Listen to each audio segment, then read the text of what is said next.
नमस्कार दोस्तों, आज की क्लास में हम भारत के सामान्य परिचय से संबंधित महत्वपूर्ण प्रश्नों पर चर्चा करेंगे जो आपकी आने वाली वर्ग 3 चयन परीक्षा के लिए महत्वपूर्ण प्रश्न साबित होंगे। तो सबसे पहला क्वेश्चन आपके सामने आता है कि भारत का क्षेत्रफल विश्व के कुल क्षेत्रफल का कितना प्रतिशत है। तो याद रखना है, जो भारत का क्षेत्रफल है ये पूरे विश्व का 4.1% है। यहाँ से एक और इम्पोर्टेंट बात आपको याद रखनी है कि भारत का अगर कुल क्षेत्रफल पूछे तो ये आपको बताना है 32,87,263 32,87,263 वर्ग किलोमीटर भारत का कुल क्षेत्रफल है, जो कि पूरे विश्व का 4.1% है।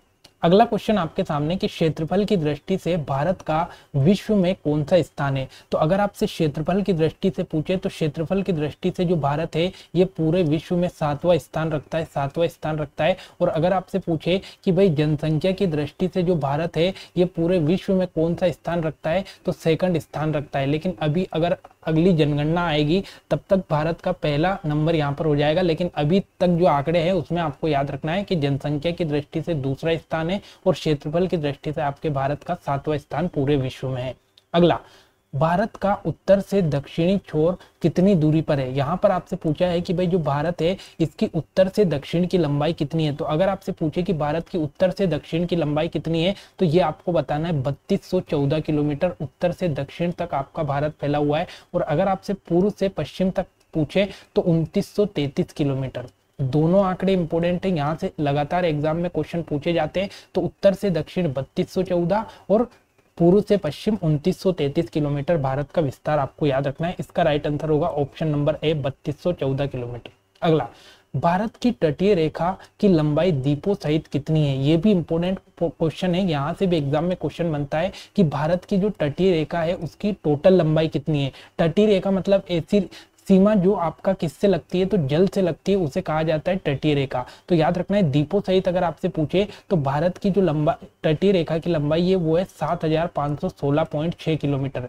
लेकिन अगर आपसे पूछे कि तटीय रेखा की लंबाई द्वीपों को छोड़कर कितनी है तो वो आपको याद रखना है 6100 किलोमीटर। दोनों इंपोर्टेंट आंकड़े हैं। अगर द्वीपों सहित पूछे तो 7516 किलोमीटर और अगर द्वीपों को छोड़कर पूछे तो ये आपका 6100 किलोमीटर। दोनों इंपोर्टेंट पॉइंट है। अगला, भारत की मुख्य भूमि का दक्षिणतम बिंदु कौन सा है। भारत का सबसे दक्षिणतम अगर आपसे पूछे बिंदु कौन सा है तो वो आपको कन्याकुमारी बताना है।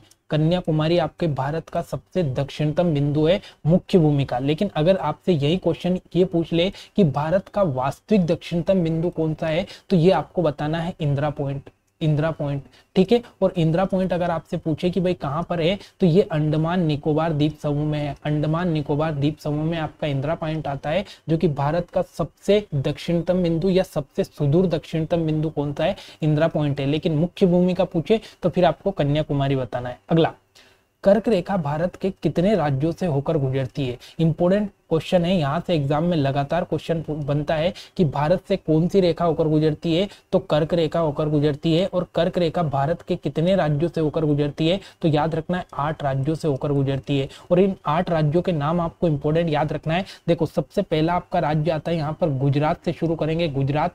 दूसरे नंबर पर राजस्थान, उसके बाद में आपका मध्य प्रदेश, उसके बाद में छत्तीसगढ़, फिर आपका आता है झारखंड, पश्चिम बंगाल, उसके बाद में त्रिपुरा और मिजोरम। ये 8 राज्यों के नाम आपको याद रखना है। इन 8 राज्यों से होकर आपकी कर्क रेखा भारत में गुजरती है।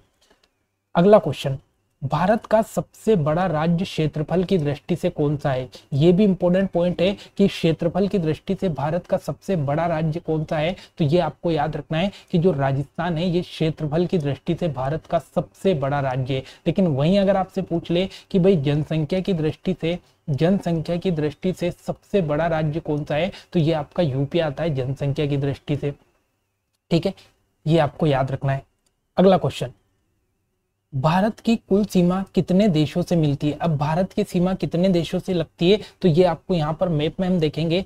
सबसे पहले आपको यहाँ पर दिखाई दे रहा है पाकिस्तान, उसके बाद में यहाँ पर ऊपर आपको दिखाई दे रहा है अफगानिस्तान दूसरे नंबर पर, तीसरे नंबर पर आपका यहाँ पर दिखाई दे रहा है चाइना, उसके बाद में चौथे नंबर पर आपका आता है नेपाल, 5वें नंबर पर आपका आता है भूटान, छठे नंबर पर आता है आपका बांग्लादेश और सातवें नंबर पर आता है आपका म्यांमार। मतलब अगर हम देखें तो भारत की जो मुख्य भूमि वाली सीमा है ये कितने देशों से लगती है, तो 7 देशों से भारत की सीमा लगती है। ये इंपॉर्टेंट पॉइंट है, सारे मैप की सहायता से आपको यहाँ पर कवर करना है। अगला, भारत का सर्वाधिक लंबाई वाला पड़ोसी देश कौन सा है। अब भारत की सबसे ज्यादा सीमा किस देश के साथ लगती है, तो ये आपको याद रखना है, जो बांग्लादेश है, इस बांग्लादेश के साथ भारत की सबसे ज्यादा सीमा लगती है। और भारत की कितनी सीमा लगती है, तो 4096 किलोमीटर।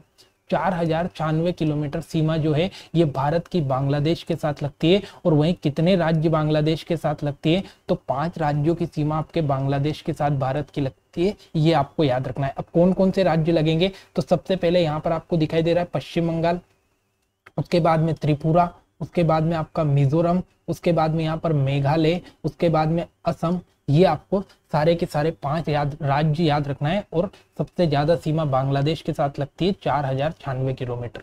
अगला, भारत का सबसे उत्तरी बिंदु कौन सा है। भारत का सबसे उत्तरी बिंदु अगर आपसे पूछे तो ये आपको बताना है इंदिरा कोल। कौन सा है, इंदिरा कोल। अब यहाँ पर कंफ्यूज नहीं होना है, सबसे दक्षिणी बिंदु इंदिरा पॉइंट है और सबसे उत्तरी बिंदु अगर आपसे पूछे तो इंदिरा कोल आता है। और इंदिरा कोल कहाँ पर आता है, तो ये लद्दाख में आता है, लद्दाख में आता है। ठीक है, तो लद्दाख आपको याद रखना है। इंदिरा कोल भारत का सबसे उत्तरी बिंदु है और लद्दाख में आता है, ये आपको याद रखना है। अगला, भारत में सबसे पूर्वी बसा हुआ गांव कौन सा है। अब सबसे पूर्वी गांव अगर आपसे पूछे या भारत का सबसे पूर्वी बिंदु पूछे तो सबसे पूर्वी बिंदु आपको बताना है कौन सा, तो सबसे पूर्वी बिंदु आपका किबिथु है, किबिथु है। और किबिथु कहाँ पर आता है, तो ये अरुणाचल प्रदेश राज्य में आता है, अरुणाचल प्रदेश राज्य में आता है। अरुणाचल प्रदेश में आपका केबिथु आता है और ये भारत का सबसे पूर्वी बिंदु या भारत का सबसे पूर्वी गांव है। लेकिन अगर आपसे वही पूछ ले कि भारत का सबसे पश्चिमी बिंदु कौन सा है, पश्चिमी बिंदु कौन सा है,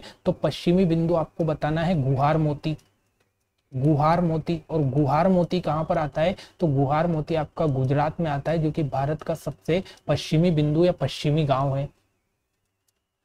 अगला क्वेश्चन आपके सामने कि भारत का सबसे ऊंचा बिंदु कौन सा है, सबसे ऊंचा बिंदु कौन सा है। अब यहाँ पर 2 तरह से क्वेश्चन बनेंगे। अगर आपसे पूछे कि भारत का सबसे ऊंचा बिंदु कौन सा है, तो ये आपको बताना है काराकोरम या केटू। क्या बताना है, केटू, या इसी को क्या बोला जाता है, गोडविन ऑस्टिन। इसी चोटी को क्या बोला जाता है, गोडविन ऑस्टिन। तो अगर आपसे पूछे कि भारत की सबसे ऊंची चोटी कौन सी है, तो गोडविन ऑस्टिन है, गोडविन ऑस्टिन है। लेकिन ये जो गोडविन ऑस्टिन या ये जो केटू है ये कहाँ पर चली गई, तो ये पीओके में, जो पाकिस्तान ने पीओके वाला क्षेत्र भारत से हड़प रखा है, ये केटू पीओके में चली गई। तो अब अगर आपसे पूछे कि भारत में स्थित आपका सबसे ऊंची चोटी कौन सी है, तो ये आपको बताना है फिर कंचनजंगा। कंचनजंगा भारत में स्थित भारत की सबसे ऊंची चोटी है। और कंचनजंगा कहाँ पर आती है, तो ये सिक्किम में आती है। कंचनजंगा सिक्किम राज्य के अंतर्गत आती है। अगला, भारत के सबसे बड़े द्वीप का नाम क्या है। अब भारत का अगर आपसे सबसे बड़ा द्वीप पूछे तो ये कहाँ पर आता है, तो ये कौन सा है, तो ये ग्रेट निकोबार है, ग्रेट निकोबार है। और ये अंडमान निकोबार द्वीप समूह के अंतर्गत आता है। तो ग्रेट निकोबार भारत का सबसे बड़ा द्वीप समूह है। अगला, भारत का सबसे बड़ा केंद्र शासित प्रदेश क्षेत्रफल की दृष्टि से कौन सा है। अब देखो यहाँ से भी 2 तरीके के क्वेश्चन पूछे गए। अगर आपसे पूछे कि क्षेत्रफल की दृष्टि से भारत का सबसे बड़ा केंद्र शासित प्रदेश कौन सा है, तो ये आपका लद्दाख है, लद्दाख है। लेकिन अगर आपसे वही पूछे कि जनसंख्या की दृष्टि से सबसे बड़ा केंद्र शासित प्रदेश कौन सा है, तो जनसंख्या की दृष्टि से आपका जो दिल्ली है, ये दिल्ली भारत का सबसे बड़ा केंद्र शासित प्रदेश है जनसंख्या की दृष्टि से। और क्षेत्रफल की दृष्टि से आपका लद्दाख है। ऑप्शन नंबर सी इसका राइट आंसर है। देखो ये यहाँ पर आपको लद्दाख दिखाई दे रहा है, ये भारत का सबसे बड़ा केंद्र शासित प्रदेश है, ये आपको लद्दाख यहाँ पर दिखाई दे रहा है। और ये यहाँ पर दिल्ली आपको दिखाई दे रहा है, जो कि जनसंख्या की दृष्टि से सबसे बड़ा केंद्र शासित प्रदेश। अगला, भारत के किस स्थान को सूर्य उदय की भूमि कहा जाता है। अब सूर्य सबसे पहले उदय कहाँ से होता है, तो सूर्य सबसे पहले उदय होता है आपका अरुणाचल प्रदेश से। और अरुणाचल प्रदेश से सूर्य सबसे पहले उदय होता है, इसीलिए इसको भारत में सूर्य उदय की भूमि कहा जाता है। ऑप्शन नंबर सी इसका राइट आंसर है। अगला, भारत का कौन सा राज्य त्रिसीमा या ट्राई जंक्शन पर स्थित है, जहां भारत, चीन और म्यांमार की सीमा लगती है। इंपॉर्टेंट पॉइंट है, ऐसा कौन सा राज्य है जो भारत चीन और म्यांमार तीनों राज्यों से अपनी सीमा बनाता है, तो ये आपका अरुणाचल प्रदेश है। अरुणाचल प्रदेश आपको याद रखना है। देखो अगर आपको यहाँ पर अरुणाचल, चलो मैप नहीं इसमें, अगर आपको अरुणाचल प्रदेश की लोकेशन देखोगे तो उसकी सीमा ऊपर चीन से लग रही है, नीचे आपका म्यांमार से लग रही है, तो ऑप्शन नंबर सी इसका राइट आंसर है। अगला, भारत का सबसे बड़ा बंदरगाह क्षेत्रफल की दृष्टि से कौन सा है? ठीक है, तो अगर आपसे पूछे कि सबसे बड़ा बंदरगाह कौन सा है, तो ये कांडला बंदरगाह है, कांडला बंदरगाह है। और इसी कांडला बंदरगाह का नया नाम रखकर क्या कर दिया, तो दीनदयाल बंदरगाह, दीनदयाल उपाध्याय बंदरगाह इसका नया नाम कर दिया। और ये कहाँ पर है, तो ये गुजरात में है, गुजरात में स्थित है। ऑप्शन नंबर सी इसका राइट आंसर है। अगला, भारत में सबसे बड़ा मीठे पानी की झील कौन सी है? तो सबसे बड़ी मीठे पानी की झील कौन सी है? आपकी वुलर झील, वुलर झील। और वुलर झील कहाँ पर आती है, तो ये जम्मू कश्मीर के अंतर्गत आती है, जम्मू कश्मीर में वुलर झील आती है। ठीक है, अगला, भारत में जनसंख्या घनत्व सबसे अधिक किस राज्य में, सबसे ज्यादा जनसंख्या घनत्व वाला राज्य कौन सा है? तो ये आपको याद रखना है, बिहार। बिहार में सबसे ज्यादा जनसंख्या घनत्व है। ऑप्शन नंबर ए इसका राइट आंसर है। अगला, भारत का कौन सा राज्य पूर्वोत्तर का द्वार कहलाता है? तो पूर्वोत्तर का द्वार अगर आपसे पूछे तो आपको याद रखना है असम। ठीक है, जो असम है इसको भारत का पूर्वोत्तर का द्वार कहा जाता है। अगला, भारत का कौन सा क्षेत्र ग्रेट इंडियन डेजर्ट कहलाता है? तो ग्रेट इंडियन डेजर्ट किसे कहते हैं? तो जो राजस्थान का थार का मरुस्थल है, इसी राजस्थान के थार को मरुस्थल को ग्रेट इंडियन डेजर्ट कहा जाता है। और ये भारत का सबसे बड़ा रेगिस्तान है। अगला, भारत में कितने समय कटिबंध है? मतलब भारत में जो समय है इसका मापन कितनी रेखाओं के द्वारा याद रखना है? तो इसका जो समय का मापन है ये मात्र भारत में एक रेखा के द्वारा किया जाता है। और वो कौन सी रेखा है? तो ये 82.5 डिग्री, 82.5 डिग्री जो पूर्वी देशांतर है, पूर्वी देशांतर है, ये भारत की समय रेखा मानी जाती है। भारत की मानक समय रेखा कौन सी है? तो 82.5 डिग्री पूर्वी देशांतर है। और इसीलिए भारत में एक समय कटिबंध है। ये इंपॉर्टेंट पॉइंट आपको याद रखना है। तो भारत की जो मानक समय रेखा वो कौन सी है? तो 82.5 डिग्री पूर्वी देशांतर है। ठीक है, अगला, भारत के भौगोलिक बिंदु के संदर्भ में निम्नलिखित में से कौन सा युग्म असत्य है? कौन सा युग्म असत्य मतलब गलत आपको बताना है। देखो, भारत का सबसे दक्षिणतम बिंदु कौन सा है? इंदिरा पॉइंट, मैंने अभी आपको बताया था, ये कहाँ पर स्थित है? ग्रेट निकोबार में, तो ये बिल्कुल सही है। अगला, सबसे पूर्वोत्तर बिंदु कौन सा है? तो सबसे पूर्व में आपका बिंदु मैंने आपको बताया था, सबसे पूर्व में आपका केबिथु है, केबिथु है। तो आपका ऑप्शन नंबर 2 इसका राइट आंसर होगा, क्योंकि ये आपका गलत है। ऑप्शन नंबर 2 आपका गलत है। सबसे उत्तरतम बिंदु इंदिरा कोल जम्मू कश्मीर में है, लेकिन ये पुराना डाटा है। अब ये लद्दाख में आ गया है। जब से जम्मू कश्मीर और लद्दाख अलग अलग केंद्र शासित बने हैं, तब से इंदिरा कोल आपका लद्दाख में चला गया। ठीक है, और मुख्य भूमि का दक्षिणतम बिंदु केप केमोरियन कन्याकुमारी में स्थित है। ये भी सही है। तो option number B, option number 2 इसका राइट आंसर है। अगला, भौगोलिक दृष्टि से भारत ग्लोब पर किस गोलार्ध में स्थित है? अब देखो यहाँ पर आपको पृथ्वी दिखाई दे रही है।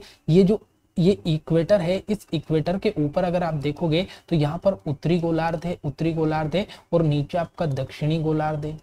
ठीक है, और ये आपको यहाँ पर एक रेखा दिखाई दे रही है 0 डिग्री देशांतर रेखा। तो इसके इधर जाओगे तो आपका पश्चिमी गोलार्ध है, और इधर जाओगे तो पूर्वी गोलार्ध है, पूर्वी गोलार्ध है। तो अगर आप यहाँ पर देखोगे तो जो आपका भारत है, ये भारत यहाँ पर आता है। तो भारत अगर देखोगे तो ये यहाँ से उत्तरी गोलार्ध और यहाँ से पूर्वी गोलार्ध, मतलब भारत जो है ये उत्तर पूर्वी गोलार्ध में स्थित है। भारत उत्तर पूर्वी गोलार्ध में स्थित है। ऑप्शन नंबर डी इसका राइट आंसर है। अगला, भारतीय उपमहाद्वीप में कुल कितने देश आते हैं? भारतीय उपमहाद्वीप में कुल कितने देश आते हैं? तो भारतीय उपमहाद्वीप में टोटल 5 देश आते हैं। 5 देश भारतीय उपमहाद्वीप में आते हैं। देखो कौन कौन से देश आते हैं? तो पहला तो आपका भारत ही हो जाएगा, पहला तो भारत। दूसरे नंबर पर पाकिस्तान हो जाएगा। ठीक है, तीसरे नंबर पर आपका नेपाल हो जाएगा, चौथे नंबर पर आपका भूटान हो जाएगा, और 5वें नंबर पर आपका बांग्लादेश हो जाएगा। तो भारतीय उपमहाद्वीप में टोटल 5 देश आते हैं। ऑप्शन नंबर सी इसका राइट आंसर है। अगला, भारतीय मानक समय रेखा निम्नलिखित में से किस नगर से होकर गुजरती है? मैंने अभी आपको बताया कि भारत की जो मानक समय रेखा है, जहां से भारत का पूरा टाइम डिनोट होता है, वो कौन सी है? तो वो 82.5 डिग्री पूर्वी देशांतर है। 82.82 पूर्वी देशांतर भारत की मानक समय रेखा है। और याद रखना है, ये जो भारत की मानक समय रेखा है ये कितने राज्यों से गुजरती है, तो ये 5 राज्यों से होकर गुजरती है। और कौन से शहर या नगर से होकर गुजरती है, तो यूपी का जो प्रयागराज है, इस प्रयागराज से भारतीय मानक समय रेखा होकर गुजरती है।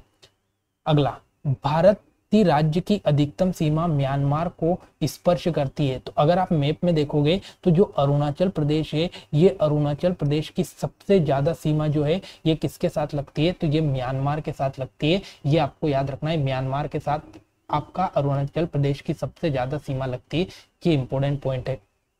अगला, भारत के निम्नलिखित किस राज्य में से 3 तरफ अंतर्राष्ट्रीय सीमा स्थित है। अब कौन सा ऐसा राज्य यहाँ पर आपको ऑप्शन में दिखाई दे रहा है जो तीनों ओर से अंतर्राष्ट्रीय सीमा से घिरा हुआ है, या फिर उनकी सीमा 3 देशों से लगती है। तो अगर आप देखोगे तो तीनों ओर से अंतर्राष्ट्रीय सीमा से आपका कौन सा राज्य घिरा हुआ है, तो ये त्रिपुरा। ऑप्शन नंबर डी इसका राइट आंसर है। यहाँ पर अगर आप मैप में देखोगे तो ये छोटा सा क्षेत्र आपको त्रिपुरा का दिखाई दे रहा है। और ये त्रिपुरा जो है ये तीनों ओर से बांग्लादेश से घिरा हुआ है, तीनों ओर से बांग्लादेश से घिरा हुआ है। तो इसकी जो अंतर्राष्ट्रीय सीमा है ये तीनों ओर से घिरी हुई है। ये आपको याद रखना है। ऑप्शन नंबर डी इसका राइट आंसर है। तो दोस्तों ये आज की इंपॉर्टेंट क्लास थी जिसमें हमने भारत के सामान्य परिचय से संबंधित कुछ इंपॉर्टेंट क्वेश्चन जाने हैं जो आपके एग्जाम की दृष्टि से इंपॉर्टेंट है। और ये सारे वो क्वेश्चन है जो लगातार एग्जाम में पूछे गए। तो आशा करता हूँ आपको क्लास अच्छी लगी होगी। अगर क्लास अच्छी लगे तो लाइक कमेंट शेयर करना ना भूले। मिलते हैं अगली क्लास में, तब तक के लिए जय हिंद।